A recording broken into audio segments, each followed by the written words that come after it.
Morning guys, I'm Eugene and welcome to the channel. Well, from the title itself, you know I've bought a 24-year-old Satria Gti. Yeah, so why did I choose this car?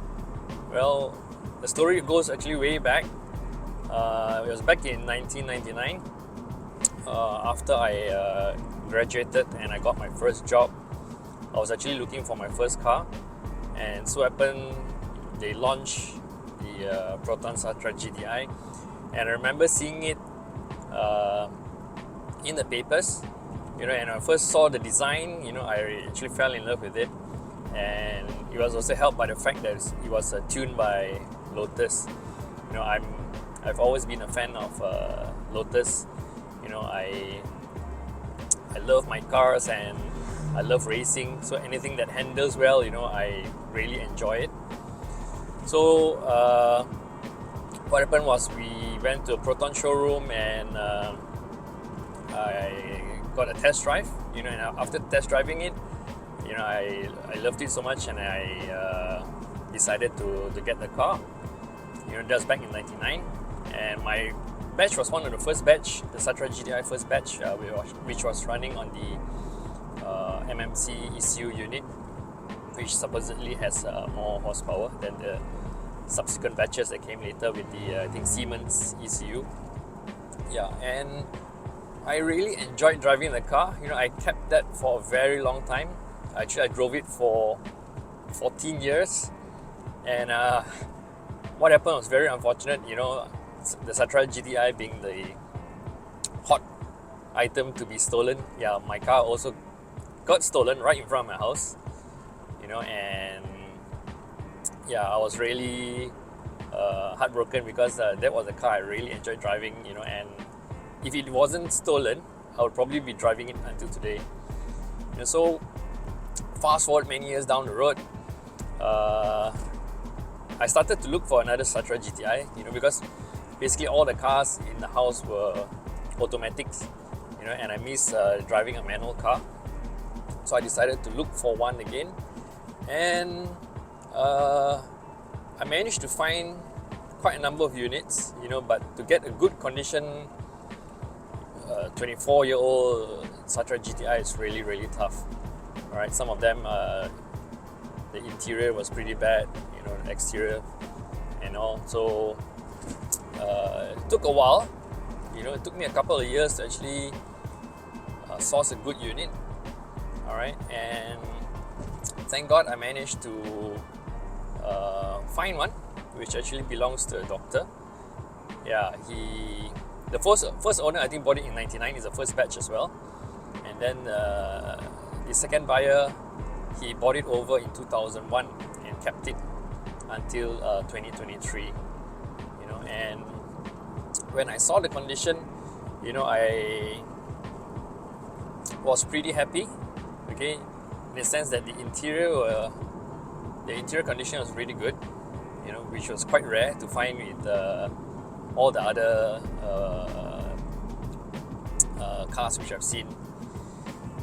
Of course there was some work that needs to be done, which I'll go through later. Yeah, but very happy that I found that. The only thing is that the color, which I'll show you later, it wasn't exactly what I had planned. I wanted a stock standard GTI, in silver. Yeah, but looking at the condition that I got for this one, I think I decided to just go with it, and I changed some of my plans on how to kind of restore the car. Yeah. So the condition was on the exterior was okay, pretty good. He kept it well. But the interior was the one that really impressed me. It was really, really good, and I decided to buy that. And it had some restoration work done, to get it back into tip-top condition. Yeah, but yeah, let's take a look at the exterior later. But as for the first driving impressions, after so many years getting back into this car, obviously, got to get used to driving a manual again. But I think what hit me was the lightness of this car when driving it. I mean, we're so used to all the modern cars, and they're all weigh easily about 1,400, 1,500 kilos and above, or even for the hot hatches. And when I jumped into this car, basically, everything feels so light. When you step on it, the acceleration is pretty good. All right, and especially the handling. When you chuck it into a corner, okay, it really responds, and it has that very light and nimble feeling, which you don't really get in cars nowadays, the heavy cars. Yeah, and of course, driving a manual basically it's just so much more involving. Yeah, but being a 24-year-old hot hatch, I mean, it's still pretty good. The handling is still impressive.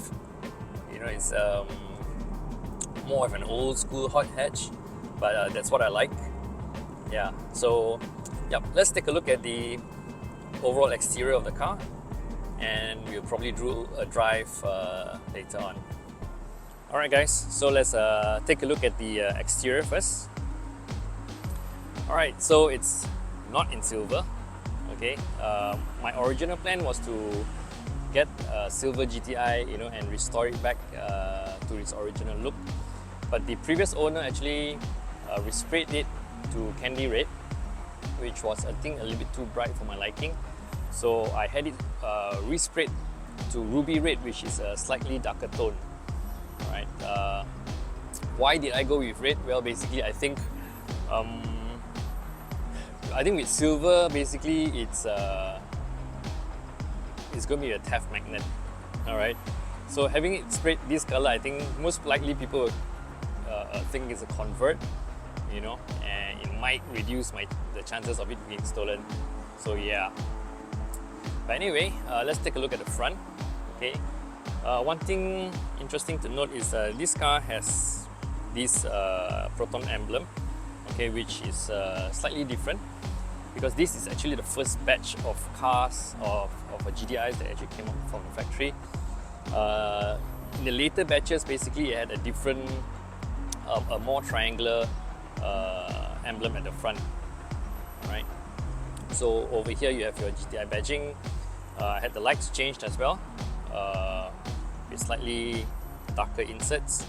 Alright, and yeah, I love the design of the front bumper of the GTI. Alright, so this car actually has a 4-cylinder, 1.8 litre, which produces 138 horsepower, alright, and 164 Newton meters of torque, okay, which is good enough to accelerate from 0 to 100 in about 7.8 seconds, and it has a top speed of 210 km/h. Alright, so this car is actually paired with a 5-speed manual gearbox. Alright, since that I've gone with the modded look for this car, I've also decided to go with coilovers, gap coilovers. Alright, so I've actually been playing around with the ride height and also the spring setup to find a good balance, between comfort and performance, and I think I've managed to kind of get it. So for daily drives, it's still very comfortable. Okay, but when I do my usual weekly toge drives, I think it still has a very good handling to tackle all those corners. Alright, so the rims are 16-inch. Alright, these are SSR Type C design wheels, and I'm running on the Bridgestone Potenza RE004s, which has pretty good grip actually. Yeah, this car also comes with disc brakes front and rear. Yeah, and if you look at the side, basically, yeah, you have that black lining with the GTI 16 valve badging at the side. You also have a larger rear spoiler, alright, at the back for the GTI compared to the standard Satria. The tail lights are also smoked, and at the back here you have the twin square exhaust pipes, which honestly, I'm not really a fan of. My first GTI, I remember having that changed to a round design, okay, a cylinder type. Okay, for this one, yeah, I might probably change the whole exhaust system, all right, to get it have a better sound as well, you know. On the tailgate, you have the GTI logo, and of course, the most important one, the handling by Lotus badge.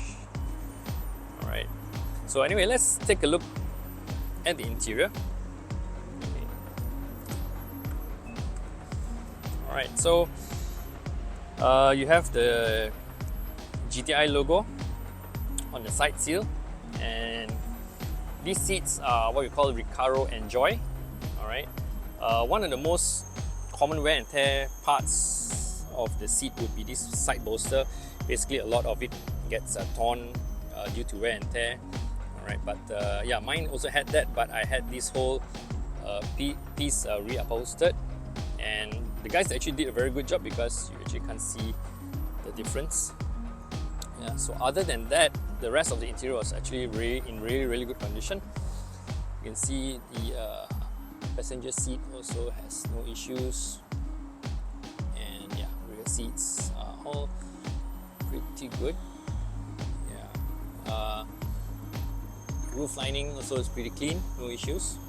And one thing that impressed me actually was the steering wheel, the original GTI steering wheel. Most of the cars I've seen, a lot of it had already, it's either torn or started to crack. Yeah, but this is absolutely perfect. It's still in absolutely really good condition.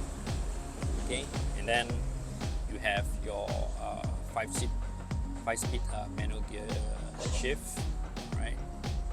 And you have your aluminum pedals, right, with the GTI logo on it. And yeah, I couldn't find the original carpet. Yeah, so I've got it. I got this set from DSR, which, to be honest, actually it kind of matches my car because it has this red stitching, you know. So yeah, and yeah, the dash also has very good condition. Yeah, my radio has been changed. I think the first batch came in Blaupunkt, and then the later batches came in Clearan. So this is obviously a much more modern unit which has Bluetooth and USB and all. Yeah. So overall, I'm very happy with the interior condition, which was actually the main selling point for me. All right. I wanted to get a car which I did not have to spend too much of time and effort and money, you know, to restore the interior. Yeah, so that's why I went with this unit, although it wasn't in silver, alright, but I think looks pretty good in red though, you know, with the gunmetal rims. Yeah. So anyway, I'll be doing a drive to test out the handling of this car, alright, in my next video. So if you enjoyed this one, do like, share and subscribe to my channel, and I'll see you guys in the next one. Thanks.